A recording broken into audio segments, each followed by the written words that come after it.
रासायनिक खेती जहर है, जहर है, जहर है। लहराए फसलें खेत खेत में।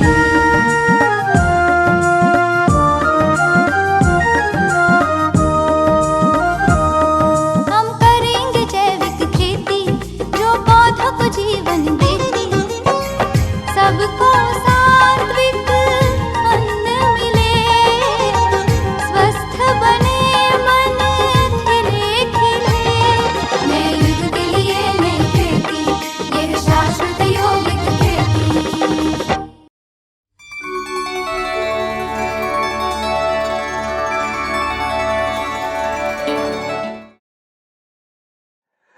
नमस्कार, शाश्वत यौगिक खेती टॉक शो में एक बार फिर से आपका स्वागत है। दोस्तों, ये वो शो है जो खेती के प्रति जागरूकता ला रहा है। ये वो शो है जो शुद्ध सात्विक अन्न के प्रति जागरूकता ला रहा है। इस कार्यक्रम के माध्यम से हम न केवल शाश्वत यौगिक खेती क्या है इसको समझते हैं, बल्कि खेती से जुड़े अन्य मुद्दों पर भी बातचीत करते हैं। आज हमारे स्टूडियो में मौजूद हैं डॉक्टर SBS टिक्का जी। सर, आपका बहुत बहुत स्वागत है शाश्वत यौगिक खेती टॉक शो में। नमस्कार, ओम शांति। नमस्कार, ओम शांति। दोस्तों, डॉक्टर SBS टिक्का जी पूर्व संशोधन नियामक रह चुके हैं दांतेवाड़ा एग्रीकल्चर यूनिवर्सिटी पालनपुर गुजरात में, और आज हम इनके अनुभवों का लाभ उठाएंगे, इनसे बातचीत करेंगे शाश्वत यौगिक खेती के ऊपर। सर, आपका तो प्रजापिता ब्रह्मा कुमारी ईश्वरीय विश्वविद्यालय ने जब से शाश्वत यौगिक खेती का कंसेप्ट लाया, और आपने यूनिवर्सिटी में जब आप डायरेक्टर के पद पर मौजूद थे, आपने कुछ विश्वविद्यालय के साथ जुड़ करके कुछ प्रयोग किए हैं। मैं चाहता हूं कि आप हमारे दर्शकों को उसके बारे में विस्तार से बताएं। जैसा कि आप जानते हैं कि आजकल ऑर्गेनिक फूड का उपयोग धीरे धीरे बढ़ता जा रहा है जी, और ऑर्गेनिक फूड नेशनल और इंटरनेशनल लेवल पे इसकी मांग भी बढ़ती जा रही है जी।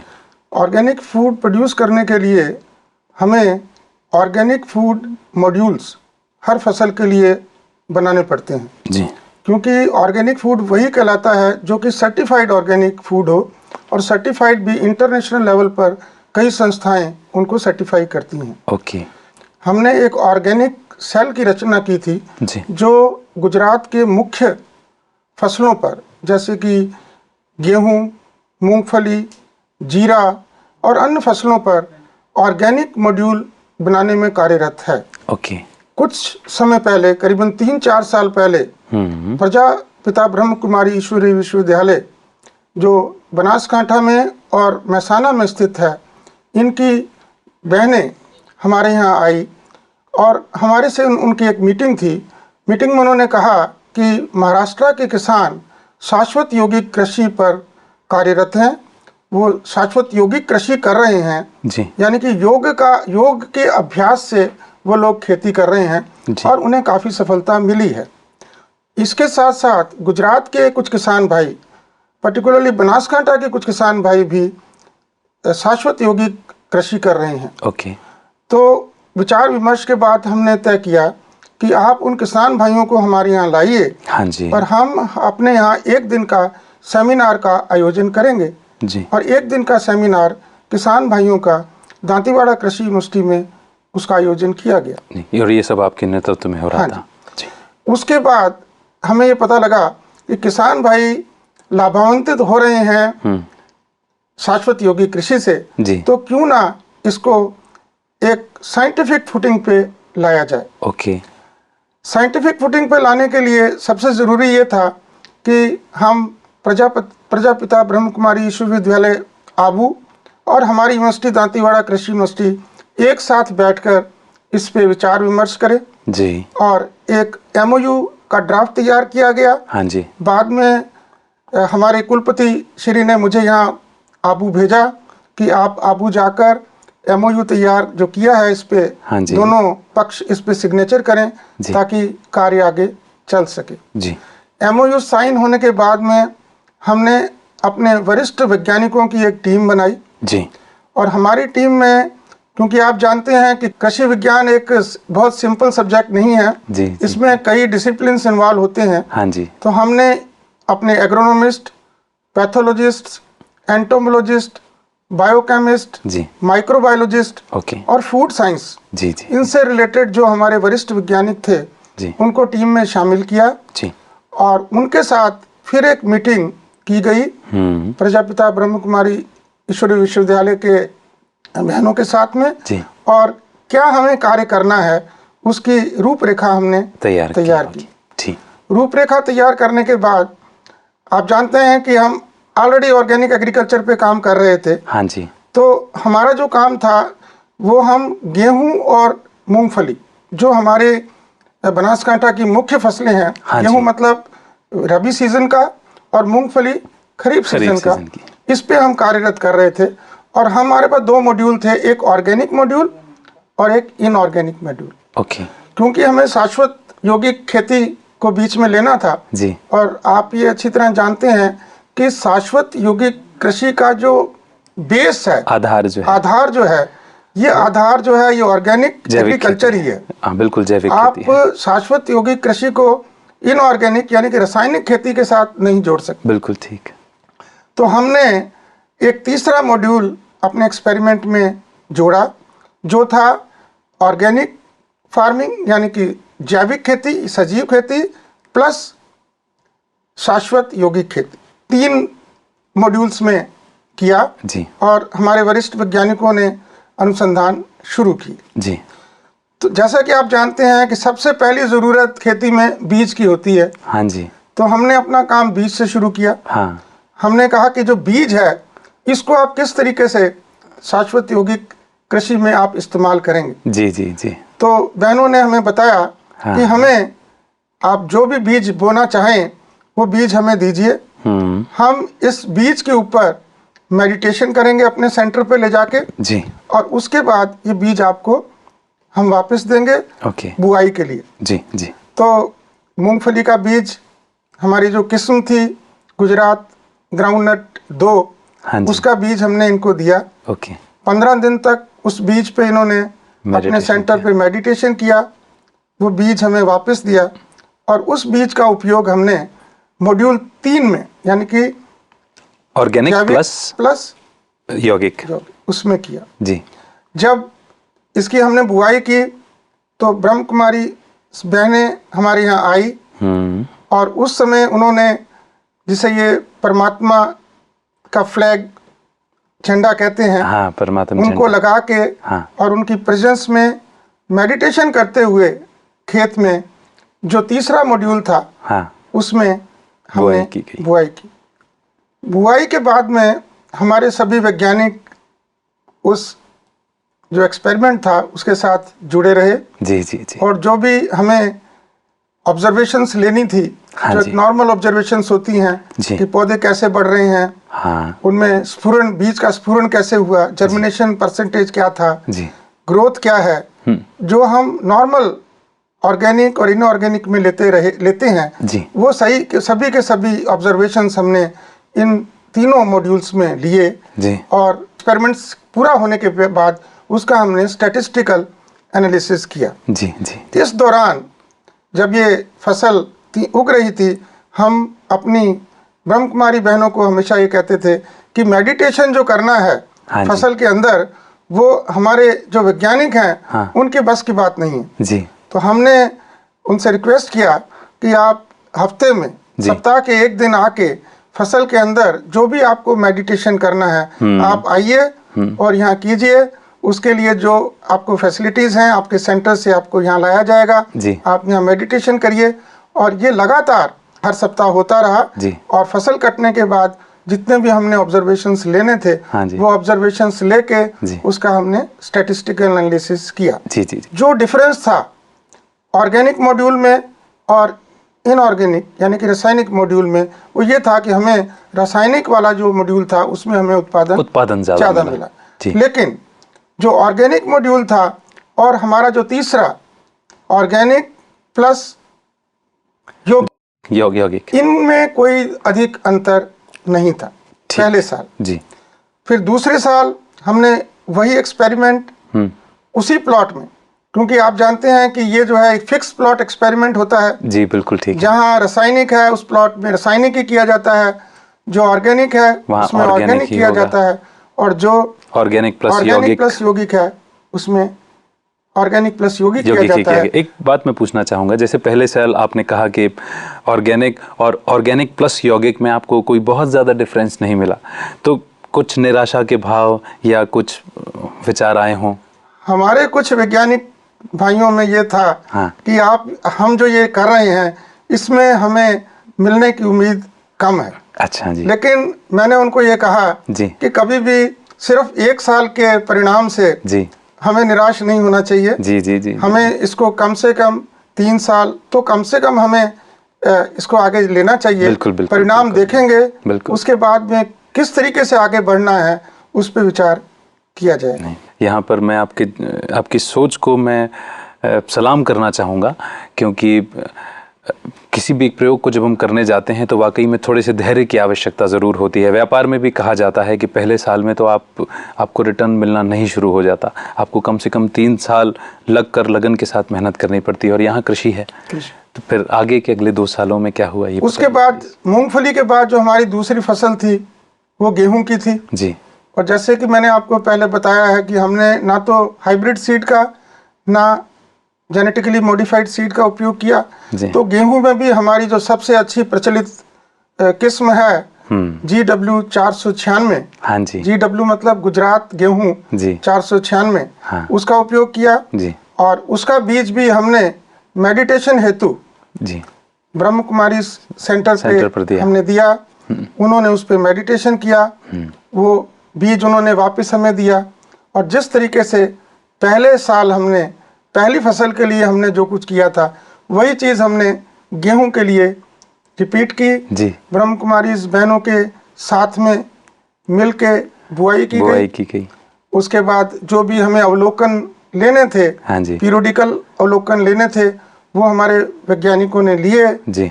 पूरी फसल में सभी पहलुओं पे हमने देखा जी। हर चीज़ पे कौन कौन से इंसेक्ट्स लगे हैं, हाँ कौन से पेस्ट लगे हैं जी, कौन सी डिजीजेस लगी हैं जी, खरपतवार पे कोई इफेक्ट हुआ है कि नहीं जी। इन सभी चीज़ों के अवलोकन लिए गए। गेहूं में भी हमारे परिणाम वही थे, उसी प्रकार थे जो कि हमें मूंगफली में आपको मिले थे पहले। दूसरे साल फिर हमने वही मूंगफली पे अनुसंधान किया। ठीक। बीजों को उपचारित यानी कि मेडिटेशन, जिसको मैं यहाँ कहूँगा मेडिटेटेड सीड्स। ओके। ये मैंने एक टर्म इजाद की है कि जब हम बीज को किसी दवा से उपचारित करते हैं, हाँ, तो हम उसको कहते हैं मेडिकेटेड सीड। ओके। लेकिन मैं इसको कहूँगा मेडिटेटेड सीड। बहुत बढ़िया। तो ये मेडिटेटेड सीड का उपयोग हमने मॉड्यूल 3 में किया जी। और मूंगफली के जो हमारे दूसरे साल के परिणाम थे जी, वो परिणाम बहुत ही आशाजनक थे। जी। और जो हमारा तीसरा मॉड्यूल ऑर्गेनिक प्लस यौगिक था, हाँ, यौगिक। इसमें जो अंतर था वो बहुत कम था। जी। कुछ पैरामीटर्स में जो हमारे अवलोकन थे, हाँ जी, उसमें ऑर्गेनिक प्लस यौगिक के मॉड्यूल के पैरामीटर्स ऑर्गेनिक से भी बेहतर थे। ओके। उसमें मुख्यतः ये हमने पाया कि मूंगफली में आप जानते हैं कि कटवर्म्स जो है ये एक समस्या है। जी। तो हमारी जो एंटोमोलॉजी के अवलोकन थे उसमें हमने पाया कि ऑर्गेनिक प्लस यौगिक में कटवर्म्स का उपद्रव कम था। जी। दूसरी चीज जो क्वालिटी पैरामीटर्स हैं, क्वालिटी पैरामीटर्स में भी मूंगफली के जो क्वालिटी पैरामीटर्स थे, जैसे उसका अपीयरेंस है दानों का, उसकी जो चमक है दानों की, जी, उसमें जो तेल की परसेंटेज है, हाँ जी, इसमें हमें उत्तमता पाई गई। तीसरे मॉड्यूल में आपको ये थोड़ा तीसरे बेटर मिला। मॉड्यूल में हमें ऑर्गेनिक मॉड्यूल से बेहतर मिला। जी। तो 2 साल के रिजल्ट्स में हमें जो दूसरे साल के रिजल्ट थे वो काफ़ी आशास्पद थे, एनकरेजिंग थे, जिससे हमारे वैज्ञानिकों भाइयों का भी हौसला बढ़ा जी, कि हमें इसे तीसरे साल भी लेके जाना है। जी जी जी जी जी। लेकिन तीसरे वर्ष के अंत में हमने ये पाया कि जो तीसरा मॉड्यूल है ऑर्गेनिक मॉड्यूल प्लस शाश्वत यौगिक, उसमें जो बेनिफिशियल माइक्रोब्स हैं जमीन के अंदर, उनमें बढ़ोतरी थी। ओके। तो ये एक बहुत आशाजनक चीज है जी, कि सॉइल माइक्रोब्स पर भी मेडिटेशन का, जो हमारी बहनें वहाँ के मेडिटेशन करती रही हैं लगातार उसी प्लॉट में, जी जी जी। ऐसा लगता है कि उसका असर माइक्रोब्स तक भी है। बिल्कुल पड़ता है। लेकिन एक सूक्ष्म सबसे रूप से बड़ी पड़ता चीज है कि विज्ञान किसको मानती है? विज्ञान डेटा तो चाहिए, स्टैटिस्टिकल डेटा तो चाहिए, लेकिन उसके साथ साथ कारण भी चाहिए। कारण भी चाहिए। कारण भी चाहिए, अब ठीक है। सबसे बड़ा कारण मैं ये कहूँगा, जैसे मैंने आपको बताया कि हमने जर्मिनेशन वगैरह भी टेस्ट किया जी कि जब हम मेडिटेशन Meditate करते हैं हाँ सीड जी। का, तो मेडिटेशन करने के बाद उसकी जर्मिनेशन पे भी असर पड़ता है। बिल्कुल ठीक। अब ये जर्मिनेशन बढ़ता है, अगर 5% जर्मिनेशन भी बढ़ता है हाँ जी तो उसका असर उसके उत्पादन पर पड़ने वाला ही है। जी उसका पॉजिटिव इफेक्ट हमारे उत्पादन पर आने वाला है। बिल्कुल। लेकिन फिर सवाल पैदा होता है कि ये जर्मिनेशन का कारण क्यों क्या बढ़ा? है? बिल्कुल ठीक जी, आप बिल्कुल ठीक कह रहे हैं। विज्ञान को कारण जरूर चाहिए और हर क्यों का एक जवाब भी चाहिए होता है।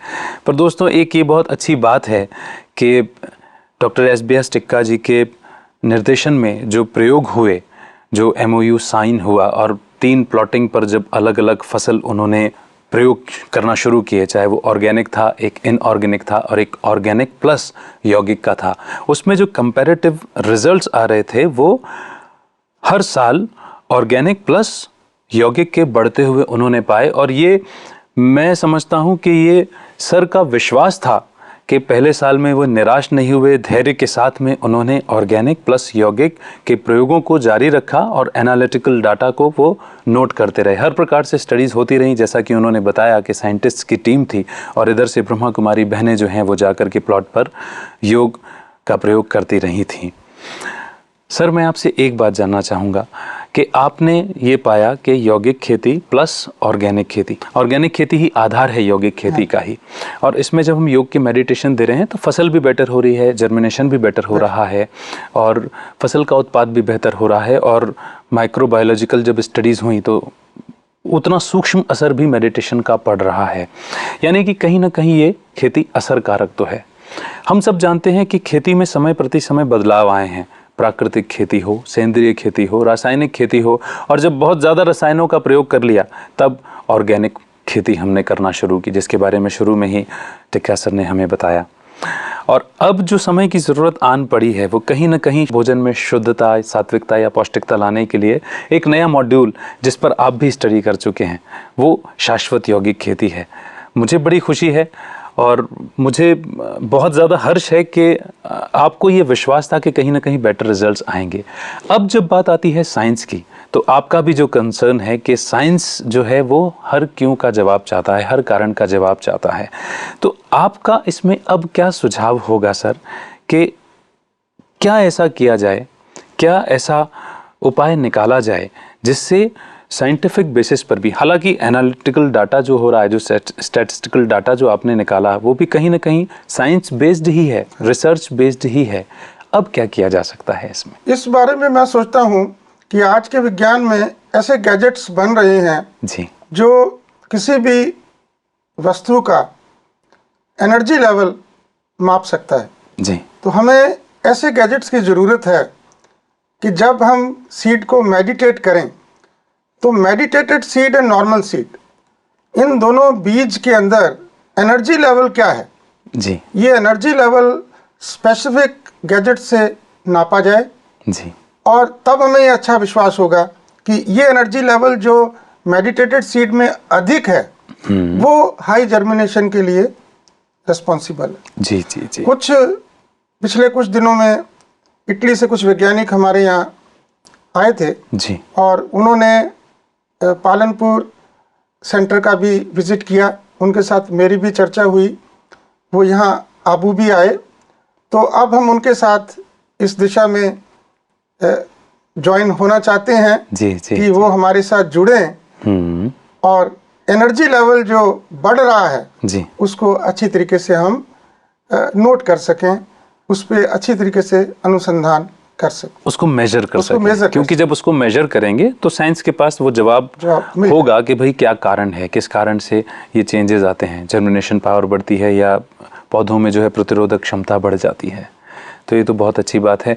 आपने इतना सहयोग दिया है इस रिसर्च के लिए और आपने इतना आधार बन करके आप हमारे सामने आए हैं कि शाश्वत यौगिक खेती भी एक खेती का एक नया प्रकार है और वर्तमान समय की ज़रूरत भी है, क्योंकि आप जानते हैं कि जैविक खेती जो है वो समय की ज़रूरत पड़ी, लेकिन जैविक खेती में भी कुछ एक ऐसी चीज़ें रही थी, जैसे हमारे शो में ही हमने चर्चा की कि पेड़ों में कुछ तनाव आ जाता है और उस तनाव को दूर करने के लिए फिर कहीं ना कहीं योग की आवश्यकता पड़ती है। तो आप हमारे किसान भाइयों को, दर्शकों को क्या सलाह देना चाहेंगे कि किस प्रकार से वो शाश्वत यौगिक खेती अपनाएं और ये अपनाना क्यों ज़रूरी है?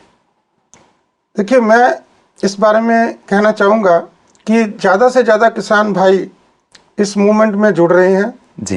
पहले बनासकांठा में बहुत कम किसान थे जो शाश्वत यौगिक कृषि को जिन्होंने अपनाया था। जी। लेकिन धीरे धीरे काफ़ी क्लब्स बन रहे हैं, फार्मर क्लब्स, जो शाश्वत यौगिक खेती की ओर अग्रसर हो रहे हैं। जी जी। लेकिन ये मेरा विश्वास है कि अगर इन किसान भाइयों को वैज्ञानिक सपोर्ट दिया जाए, जी, इनको हम उनके ही सहारे ना छोड़ दें। जी जी जी। उनके साथ हम, हमारी कृषि विश्वविद्यालय के जो वैज्ञानिक हैं वो उनके साथ जुड़ें, क्योंकि ऑर्गेनिक फार्मिंग और शाश्वत यौगिक कृषि ये दोनों ही गुड एग्रीकल्चरल प्रैक्टिसेस, जिसको हम गैप कहते हैं, हाँ जी, उसका एक बहुत बड़ा हिस्सा है। जी जी। तो जब तक हमारे वैज्ञानिक भाई इस प्रयोग में नहीं जुड़ेंगे जी। तब तक इसका प्रसार इतना अधिक नहीं होगा। तो मैं यही, मेरी सभी से दरखास्त है जी कि अधिक से अधिक वैज्ञानिक जी इस कार्य में जुड़ें, इस मूवमेंट में जुड़े, इस मूवमेंट में जुड़ें, किसानों के साथ सहयोग करें जी और जो इसको आगे अपनाना चाहते हैं जी, उसके साथ उनको एक वैज्ञानिक सलाह दें, ज़रूर दें, ताकि ये जो एक मूवमेंट है जी ये एक साइंटिफिक मोड पर आ सके। जी बिल्कुल। आपकी जो शुभ भावना है ये ज़रूर सफल होगी, मुझे ऐसा लगता है, क्योंकि ये आवाज़ जो है, ये जो शुभ भावना, शुभकामना है, ये हमारे सभी वैज्ञानिक भाइयों तक ज़रूर पहुंचेगी। लेकिन एक सवाल मैं छोटा सा यहाँ पर आपसे करना चाहूँगा। एक रिसर्च डेवलपमेंट ऑफिसर होने के नाते, आप तो डायरेक्टर के पद पर आसीन रहे हैं इतने वर्ष, उस पद पर आसीन होने के नाते आप किसान भाइयों को क्या सलाह देंगे कि क्यों शाश्वत यौगिक खेती अपनाना उनके लिए फ़ायदेमंद हो सकता है? उनके लिए फ़ायदेमंद इसलिए है जी कि ये एक क्लीन फार्मिंग सिस्टम है जी, और क्लीन फार्मिंग सिस्टम ही ऑर्गेनिक फार्मिंग का एक बहुत बड़ा हिस्सा है। जी किसान भाई जो भी ऑर्गेनिक फार्मिंग कर रहे हैं वो अगर उसके साथ शाश्वत यौगिक कृषि भी अपनाएं जी, तो उनको अधिक सफलता मिलेगी।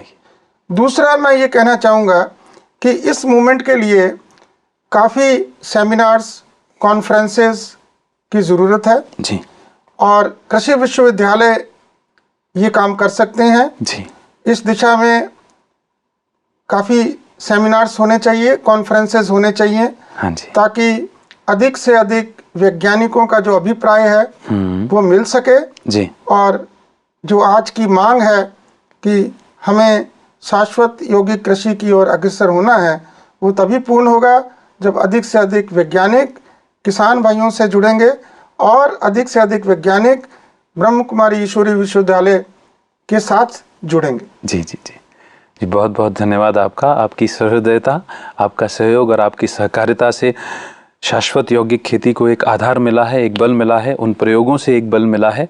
मैं हमारे सभी दर्शकों की ओर से आपका बहुत बहुत आभार व्यक्त करता हूं। शाश्वत यौगिक खेती टॉक शो में पधारने के लिए आपका बहुत बहुत धन्यवाद। नमस्कार। नमस्कार दोस्तों, आज श्री SBS टिक्का जी, जो कि संशोधन नियामक रहे हैं दांतेवाड़ा एग्रीकल्चर यूनिवर्सिटी गुजरात में, उन्होंने हमें बताया कि किस तरह से उन्होंने प्रजापिता ब्रह्मा कुमारी ईश्वरीय विश्वविद्यालय के साथ एक MOU साइन किया और 3 अलग अलग प्लॉट लेकर के ऑर्गेनिक, इनऑर्गेनिक और ऑर्गेनिक प्लस यौगिक खेती के मॉड्यूल उन्होंने बनाया, उस पर रिसर्च की। उनके अपने व्यूज़ भी बहुत जानदार थे। उन्होंने बताया कि शाश्वत यौगिक खेती को वैज्ञानिक आधार की बहुत आवश्यकता है। जितने वैज्ञानिक इस खेती से जुड़ेंगे उतना ही फ़ायदा पूरे संसार को, पूरे विश्व को मिलने वाला है। हम सब जानते हैं कि आज हमें जैविक उत्पाद की ज़रूरत है, शुद्ध सात्विक अन्न की ज़रूरत है। और जैविक खेती में अगर हम शाश्वत योगिक खेती का मॉड्यूल शामिल कर देते हैं तो पूर्णतः शुद्ध सात्विक अन्न प्राप्त किया जा सकता है। आज के कार्यक्रम में बस इतना ही। इस कार्यक्रम की अगली कड़ियों में खेती से जुड़े अन्य मुद्दे लेकर के हम आपके बीच में उपस्थित होंगे। तब तक यदि आपका कोई सुझाव है या आपका कोई सवाल है तो आप हमें ज़रूर लिखें। हमारा पता है